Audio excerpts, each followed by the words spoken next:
Are you looking to make a serious health change this year? If so, I hope this video can help you and remind you the importance of starting now. Because guys, I was super close to not even starting this 90-day challenge. More to come on that later. On February 1st, earlier this year, I started a 90-day transformation. My starting weight was 206.7 pounds. I am 6 feet tall, and the goal weight I wanted to reach was about 175 to 180 range. I went from looking like this to looking like this. My end weight was 181.2 pounds, so in total I lost 25.5 pounds. Each week I lost weight consistently between 1 to 3 pounds, and here is a weight loss breakdown of those 13 weeks. Now I'm not sharing this to show off, but instead I want to inspire you to take action. To help me stay on track, friends, I made sure to check the following things each day. Here's what my spreadsheet looked like. Let's go through it real fast. I weighed in every single day of this challenge. My scale is in kilograms, so I had a little converter in my spreadsheet to translate that to pounds. I also had a few check boxes to prioritize the following. LC, which just reminds me to choose those low calorie options throughout the day. WF stands for whole foods, to eat mostly whole foods. It's important to not cut out any food entirely. More to come on that later. P stands for, can you guess? Protein. And H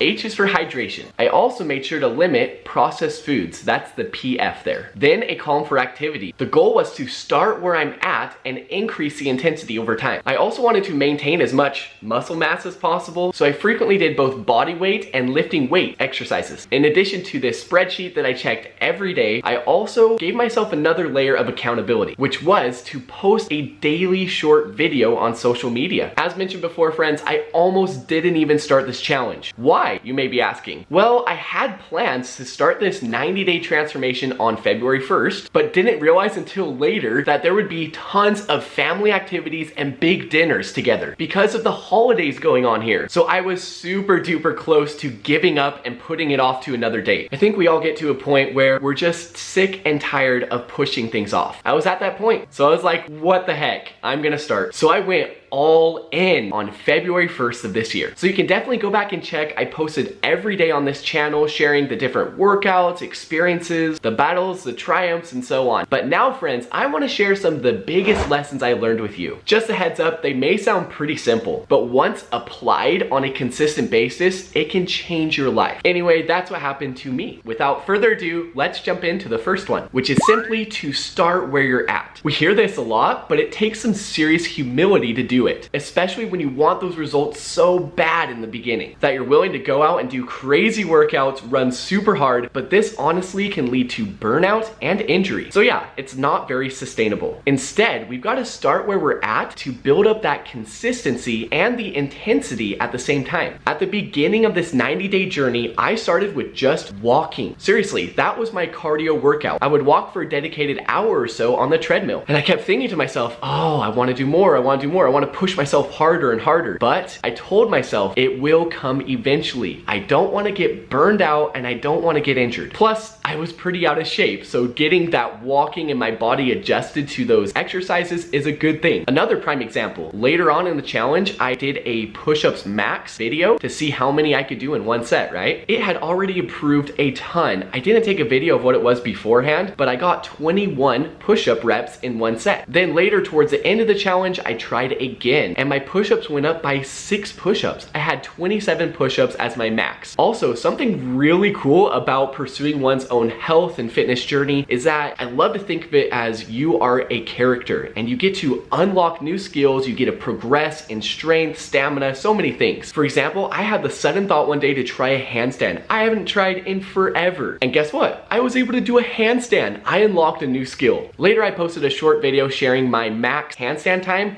It was about 7 seconds. I tried again a week later. It was also stuck at 7 seconds, but I knew why. It was because I wasn't practicing throughout the week. So I gave myself one more week practicing more frequently, and I got my handstand up to 9.5 seconds. Now that may not seem like a big deal to some of you, but it was huge for me and was such a sense of accomplishment and made me so happy. So this is a bonus tip to number 1, but make sure to add variety into your workouts and find those skills that you're unlocking along the way and improve upon those. It makes it so much more meaningful and exciting. Okay, number 2, expect fluctuations on the scale. I mean, just check out my chart showing my daily weigh-in in since day one. It should be here. There were lots of ups and downs, fluctuations, but this is completely normal. Keep in mind that I still lost weight at the end of every week. I was losing weight consistently throughout the 13 weeks, the 90 days time frame. As long as the trend is overall going down, that's what's most important. That is key. Sometimes the body weight will just go up and down a little bit each day. Maybe we're holding some water weight, or there's food that's still being digested in our bodies, or maybe a host of other reasons that I'm not even aware of. So if you see a spike in your weight one day, don't worry, take a deep breath, everything will be okay. Stick to your slight calorie deficit, eat whole foods, and make sure you have enough physical activity going on each day. I made sure to get plenty of steps in throughout my 90-day challenge, and I noticed as I was doing those things on a consistent basis that my weight just continued to go down. It was super cool to see that overall trend. Okay, next up is a lesson that's very important for both the mind and body. It is to strive for consistent daily effort. It's important to remember, friends, that the level of effort that we put in each day, well, it may look a little bit different. We've just got to show up. There were days where I felt super tired, sore, or I just didn't have much energy going into a workout. So part of this is listening to your body. If I was feeling super sore all around, I would listen and do some meaningful deep stretches. Oh my goodness. Deep stretching is one of the best things we can do to get back on track and to help our bodies recover. And when I say consistent daily effort, I really mean every day. I rarely took a full rest day. In my mind, a rest day should still include some sort of active recovery, whether that's deep stretching that I just mentioned, and definitely make sure you still get in some steps. Unless I had like a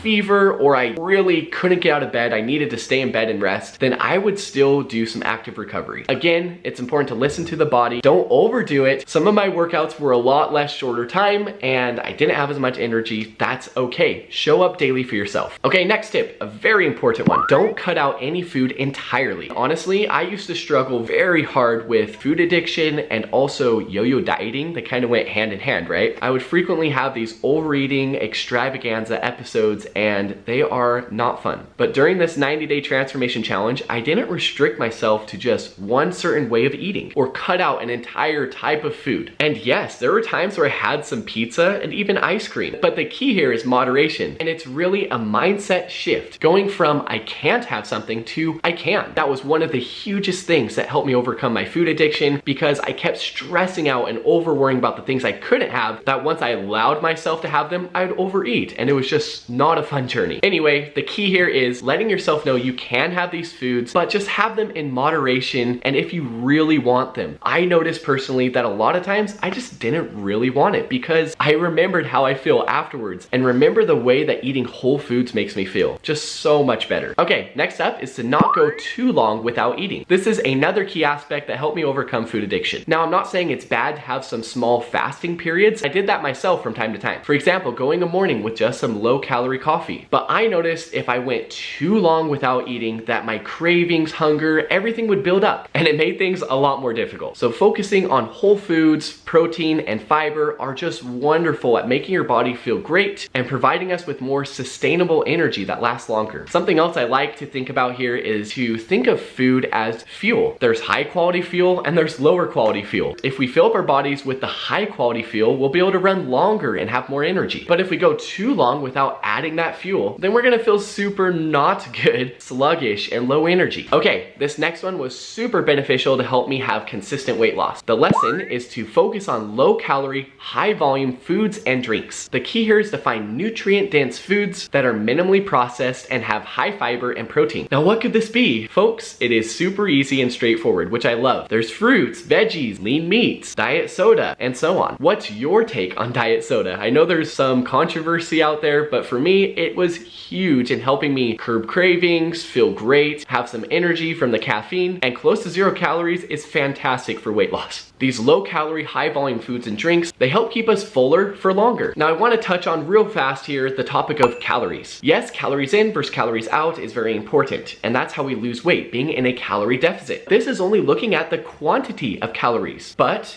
how will we feel, and ultimately, how will we look at the end of losing the weight? That's why it's so important to look at the quality of those calories and the nutrients in the food you eat. That's why I keep talking about it, but whole foods that are minimally processed. And when it comes to carbs, also a very fun topic, right? I try to eat less refined carbs and more unrefined carbs. Those whole grains and whole carbs can provide us with wonderful energy for workouts too. One of my favorite go-tos was whole grain oats, oatmeal with honey. Later on in the challenge, I would add a packet of soybean powder for some extra protein. Okay, one other thing about calories. I recommend if you're first starting out to track your calories. It's important to be very aware and know where every calorie is coming from. That includes oils that we're cooking with and drinks. A lot of calories come from liquid calories, so it's important to be aware of that first. But for me, friends, in the past I've tracked calories and I've become very calorie aware, have this calorie awareness, you could say. So I'm very familiar with processed foods versus minimally processed foods and what is higher in calories and fat. And I'd focus on those lower calorie, like I mentioned, low calorie, high volume, nutrient dense foods. Okay, on to the next lesson, which is to stay hydrated. As simple as it sounds, sometimes all we really need is some water. It also helps with breaking down food in our system and has so many benefits for the body. And overall, it made weight loss so much easier for me. I don't know about you, but sometimes I would get a little craving or feel hungry after eating a meal. At that point, I would be like, okay, maybe I'm thirsty. And I drink a whole full cup of water and feel amazing afterwards. This is just a tip that I use. Maybe you can try it out and let me know how it goes. And I personally feel that staying hydrated throughout the day, constantly drinking water, and sometimes having a 0-calorie soda would help me feel less hungry throughout the day too. Okay, this next one is super important. One cheat meal will not ruin everything. Here's a newsflash. I was not perfect on my diet. There were a couple of times where I had those overeating experiences. On one particular week, I had an overeating extravaganza. I had fast food that day, and on top of that, I went out and bought a bunch of snacks that I used to eat when I would binge eat. Let me think, it was like birthday cake Oreos, Snickers, gummy worms, etc. First and foremost, I felt terrible after overeating, feeling sick and just not good at all. And if it was the past version of me, I would just beat myself up about it and be like, wow, I ate all of that crap, I'm feeling crappy, and getting over that would take a long time. But I am so happy to say that this time around, I was able to get back on track very fast. The following day, I went back to work on my diet and exercise. And by the way, that week, I still lost 2 pounds. So the faster we can get back on track, the better it is. And remember, one cheat meal isn't going to ruin all of the progress. What we do most of the time is what really counts. All right, 2 more lessons. This next one is pretty fast. It is to use caffeine as a tool, so in moderation. And yes, throughout my 90-day transformation, I would have coffee and energy drinks from time to time to help me have more energy. Plus, they're low calorie. Be careful with the coffee. Not all coffee is low calorie or low fat. I would always opt out for the low sugar options and low calorie. Energy drinks, be careful as well. I would always get the 0 calorie, 0 sugar ones. But I mean, using this caffeine strategically can get us through those slumps. Anyway, I told you that one would be quick. Let's move on to the last lesson, which I cannot overstate enough how powerful this one was for me. It is to find a way or multiple ways to stay accountable. At the end of the day, friends, it was my accountability system that kept me going, not motivation. I think most of us are pretty similar here in that we have these spurts of dedication and motivation to change our lives and to pursue better versions of ourselves. This is super great and amazing, but if we don't have a plan in place and are not held accountable for it, it's going to take so much more willpower. So there are a few things I did that I'm super excited to share with you to help me stay accountable, which ultimately also gave me motivation because I kept going. Number 1 is the scale. And I know that many of us, including myself in the past, may be afraid to weigh ourselves on a frequent basis. It's important to get into the right mindset and use some of those tips that I mentioned previously. Remember that there will be fluctuations in weight, and don't rely on the scale alone. It's just a good metric that we have to see where our progress is going over the long term. Okay, so I would weigh in daily. I also had my tracker that I shared at the beginning of this video, where I would track certain metrics or things I need to prioritize each day. That helped me stay on track, and I could look previously to past days to see what went well or things that I can improve on. I also created a charts column to see my overall trends with weight over the 90 days. Okay, the next thing I used, which was seriously crazy helpful, which was to post daily on social media. Not only was I forcing myself to stay accountable with those daily videos, it turned out to to be such an incredible and fulfilling experience, because not only could I share my transformation journey, I learned a lot from you guys, and also the feedback and support, encouragement I received from you was so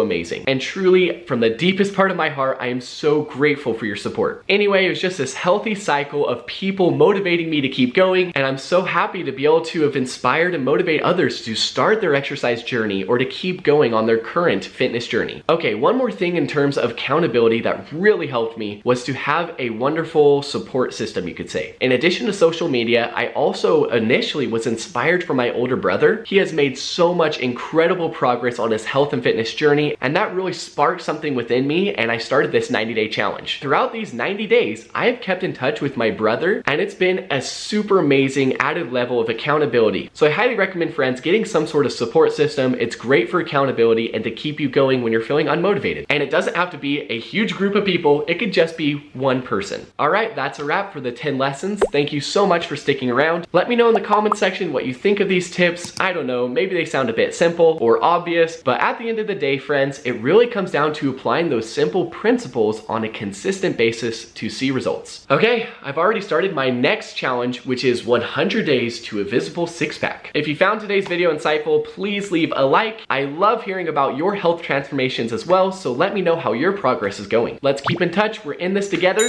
and I will see you next time. Bye-bye.